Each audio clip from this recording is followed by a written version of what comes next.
With the 2026 Senate elections already underway, in this video I'll be filling in a blank electoral map for the US Senate based on polling from all 50 states. Now, currently, Republicans hold a 53-seat majority in the United States Senate, which means that Democrats will have a net gain of 4 seats in 2026 in order to win U.S. Senate control, as J.D. Vance would break any 50-50 tie. That is very unlikely, which means that Republicans are highly likely to win the Senate. However, the Senate composition is still very important.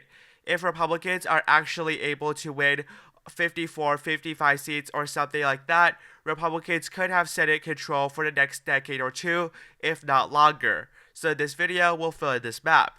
Currently, there are a lot of states without much data.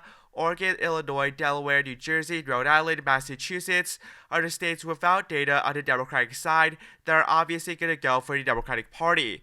We have Idaho, Wyoming, South Dakota, Nebraska, Kansas, Oklahoma, Arkansas, Louisiana, Mississippi, Alabama, Tennessee, Kentucky, West Virginia, and South Carolina without any data, but obviously going to go for the Republican Party. Now, there's still a lot of states, about 15, that are considered somewhat competitive. I'm going to get Montana out of the way here, not really a competitive race, and we'll just really get rid of the states that are considered the next tier of competitive, as in they're likely states. They're not really that competitive. For some reason, I left out the state of Montana. That's going to be safe Republican. That leaves out 14 states that are going to be at least somewhat competitive in 2026. I'm going to start off here by filling in the more likely states, as states are not really that competitive, but could be closer in the margins. First off, in the state of Alaska, we don't have a lot of polling here, and it's always considered solid Republican, and in hypothetical polling here, we see that Mary Peltola actually leads against Dan Sullivan, but Peltola is not actually running for Senate, so the poll is kind of useless. Also, these predictions are far more accurate. Peltola is not running for Senate. Sullivan is very popular. As such, I would give this race as likely Republican. Now we go to the race in Colorado, where Democratic incumbent John Hickenlooper is facing, I guess, one primary challenger who I've never heard of. There's not really any hypothetical polling in this race. This race is considered solidly in the Democratic column, and I would put this now as safe Democratic. Now we go to the state of New Mexico, which is not really competitive, but in 2020, I believe, the race was decided by just over 6%, making Ben Ray Lujan a somewhat vulnerable incumbent. However, there's not even a Wikipedia page for the state, so I'm going to skip that, putting it in likely Democratic, and then moving to the state of Texas. Texas has an interesting race, not because Republicans are really in jeopardy there, but because there's a competitive U.S. Senate Republican primary. In the state of Texas right now, Ken Paxton, the Attorney General of Texas, who was actually previously impeached by the House of Representatives, who might very well end up actually winning Trump's endorsement in this race, is actually polling ahead in most of these polls, in fact in every one of these polls, against incumbent Senator John Cornyn. Now, this race could be very interesting because there's not actually a lot of data out just yet about a potential runoff, because if you don't reach 50% in Texas, and there might be a lot of entry into this race, there could be a lot of other declared candidates, you could end up seeing that neither of these candidates go over 50%, which is very much possible on election day, and then there's a runoff, and this race is pretty chaotic. That being said, Ken Paxton looks to be the favored, and he is a little bit more controversial and more MAGA than John Cornyn. Cornyn would easily win a lot of moderate voters, but Ken Paxton is in no way, shape, or form going to end up losing. And if we look at the general election ratings here, you can ignore race to the White House. They have some very weird characterizations. It's either considered solidly Republican or likely Republican. Right now, I have to say that the polling does suggest that John Cornyn will probably win by a likely margin, or, of course, it could be Ken Paxton as well. Now we go on here to the state of Florida, where incumbent Senator Marco Rubio is now in the Trump administration. There might be an interesting Republican primary, as there was an appointee, Ashley Moody, the Florida Attorney General, who will probably run for Senate again, but there could be a lot of entry on the Republican side. There's so far no actual polls, but we can see that this is clearly a state that is considered safe Republican. Again, ignore race to the White House. They have a very weird motto, I believe, that says that Democrats will win the Senate, which we all know is not very likely at this point in time. Probably going to be Republican plus double digits. Now we go to Virginia. Virginia incumbent Senator Mark Warner is running again for re-election, though he has not declared. Nevertheless, here he's already raised over $10 million, solidly above any Republican candidate. Even Glenn Youngkin in this one poll is actually considered 7% below Mark Warner, and I don't think Glenn Youngkin's going to run. Youngkin is the most popular candidate for the Republicans that could run in this race. It's not great for the Republican Party. I would still say likely Democratic, though it could be a safe margin like it was back in 2020, I believe. It was just over 12%, and that would be considered a safe margin by my characterizations. Now we go to Iowa and Ohio, two states that have shifted drastically away from the Democratic Party. Being in the state of Iowa, Democrats spent like $30 million trying to win the Iowa Senate race away from Joni Ernst, and guess what? They fell flat on the face, with Teresa Greenfield losing by over 6 percentage points. And in 2026, there's not a lot of data, but it is expected that Ernst will run for re-election, and in hypothetical polling here, Ernst is actually facing potentially a Republican primary based on Victory Insights. There's going to be a few candidates. Trump might endorse against Ernst, which would make the race more interesting. But I do think that Ernst will win the primary, and it does seem like that the race is either likely or safe Republican. Ernst is only up by 2% against quote-unquote a generic Democrat, but it was ran by a Democratic intern, which makes the poll effectively useless, especially this far away from the election. This will be considered likely Republican. Now we go to the state of Ohio, where there's also an interesting Senate race there, because J.D. Vance has, of course, joined the Trump administration, and thus there was an interim appointment for Jon Husted, the Lieutenant Governor of Ohio. Now, Husted will probably run for a full term, and he already has the endorsement from President Donald Trump. There's not that much data here right now, but it does suggest that Jon Husted will win. He's already leading Sherrod Brown, who is very well known to be a working class type of Democrat, who actually lost re-election in 2024, and he does a lot better against Tim Ryan. This will be a likely Republican race for sure, if not closer to the safe characterization.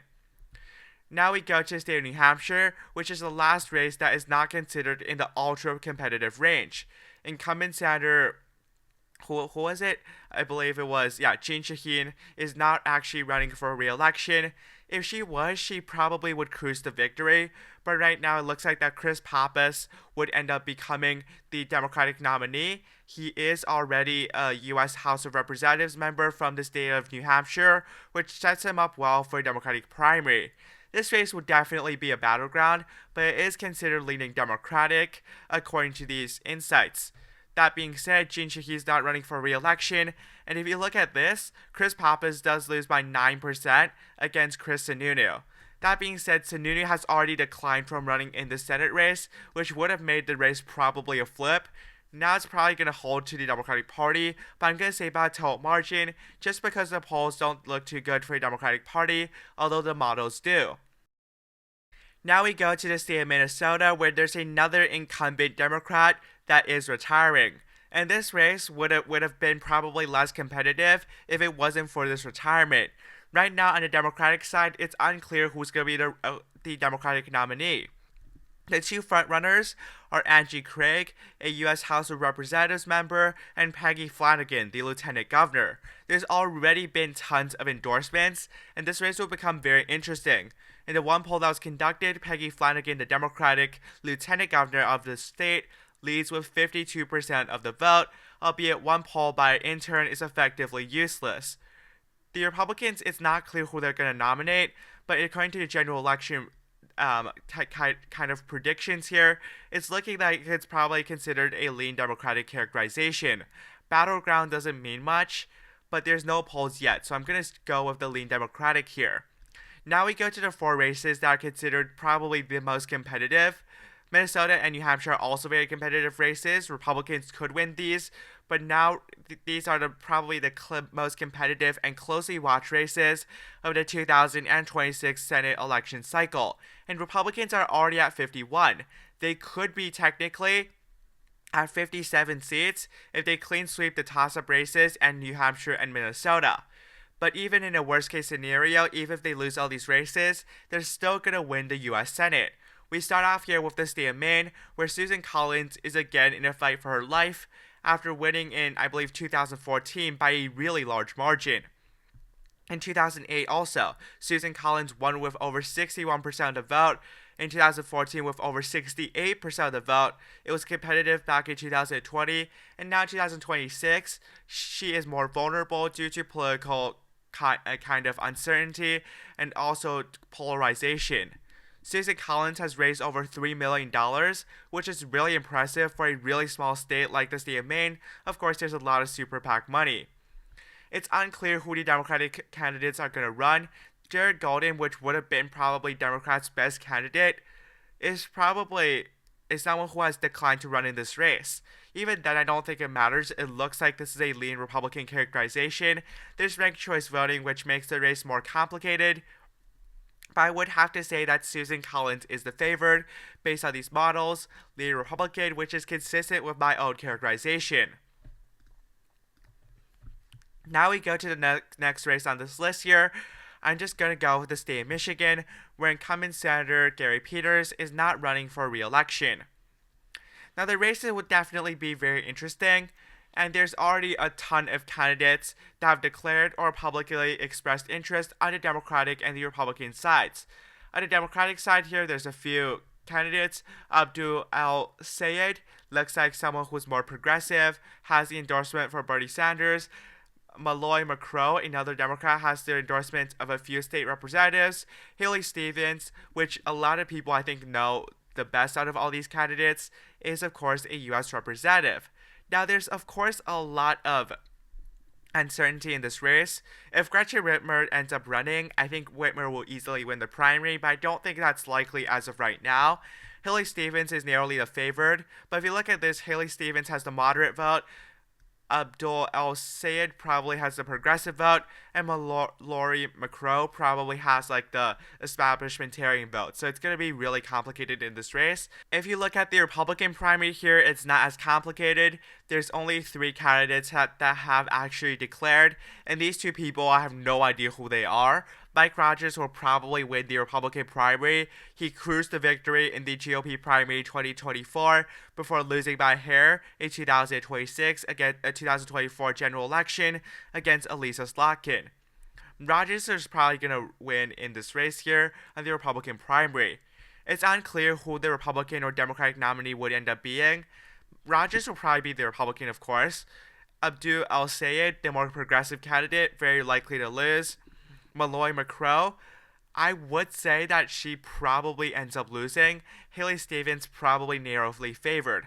I think Haley Stevens will be the Democratic nominee, but given that I think Mike Rogers will probably defeat 2 of these 3 Democrats, I would give this race narrowly here, according to polling, as a tilt Republican race.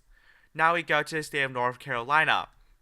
Tom Tillis, the incumbent senator from North Carolina, just announced, I believe 2 days ago, that he will not be seeking a 3rd term in office after he voted against advancing Trump's One Big Beautiful Bill. If you look at Tom Tillis here, he had all of these endorsements from other senators before he withdrew from this race because it's clear that he does not have the support from Donald Trump. Now, it's unclear who the Republican nominee will be. It's probably not going to be Don Brown. But Mark Robinson, someone who was widely regarded as someone who could end up running, actually endorsed Don Brown. So it could be him, we don't know yet. Laura Trump will be a wild card here. And on the Democratic side here, there's Wiley Nickel, a former U.S. House of Representatives member who only had a single term, and Roy Cooper, the former governor of North Carolina, probably the Democrats' strongest candidate. If you ask me right now, Tom Tillis, this is kind of out of the equation. Tillis is not running for re-election here. Laura Trump, I'd say this is actually good for the Republican Party just because of the fact that Laura Trump is someone who doesn't necessarily have as much name recognition as it. We all know who Laura Trump is, but we don't know as much about her political ideologies. So to be within 2% of a well-established figure, Roy Cooper, suggests that Laura Trump would probably actually win according to just the numbers from this poll. Obviously, there's still a lot to consider, and if Wiley Nickel wins the Democratic primary, it's pretty much game over for Democrats. If you look at the predictions here, I already said ignore race to the White House. They have North Carolina on the same type of level for the Democratic Party as they have a state like Alaska for the Republicans, which is kind of ridiculous. And actually, the state of the word "kind of" is kind of an understatement. If you look at the three rankings here, it's toss-up, battleground. I don't really know. I actually think that the Republicans here have the narrow advantage just looking at the data, because Roy Cooper is very popular, yet he's barely ahead of Tom Tillis, who was very unpopular, and Laura Trump, who is still kind of a mystery candidate political ideology-wise for some candidates, for some of the voters. As such, I would say North Carolina right now, I'm still going to give it to the Democratic Party because this is based on polls, but so far looking a lot better than for the Republican Party than I would have expected. Now going to the state of Georgia, the last state in this race. Jon Ossoff is the only swing state Democrat who is not retiring, and he's going to end up winning this Democratic primary, if there even is one, comfortably. He's raised over $30 million. That's kind of crazy. On the Republican side, it's not clear who the Republican candidate will be. For a long time, it seemed like it was going to be Brian Kemp, the governor of Georgia, who would probably crush Jon Ossoff. There probably wouldn't even be an actual runoff. That being said, right now with him out of the equation, Buddy Carter and John King are not as well known nationally, but they kind of are within the state. And right now, according to the Republican primary polling here, we have Mike Collins up in one poll, Marjorie Taylor Greene up in another poll, though I find that a little bit questionable. I don't think Marjorie Taylor Greene would actually win a primary, and if so, that would be disaster for the Republican primary, for the Republican Party. They probably get blown out by at least 5%, if not more. That being said, Greene is not running for this race, and this is again a very competitive race here.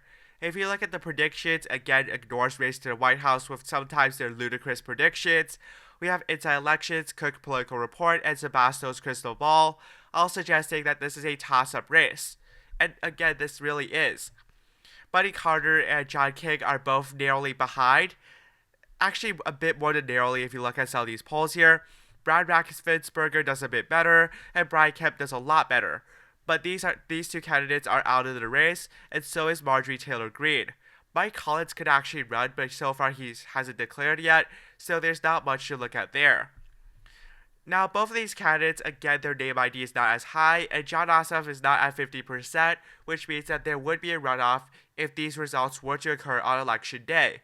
I think that with name recognition going higher for Buddy Carter and John King, this would be much tighter, more like neck and neck according to polling. That being said, I have to go with what I have right now. Ossoff is the incumbent, and Georgia's a swing state that's actually looking pretty good for the Democratic Party on a long-term trajectory. All of those things considered, I would give this race to Jon Ossoff just because this is a polling-based video. Thank you so much for watching. Have a nice day. Goodbye.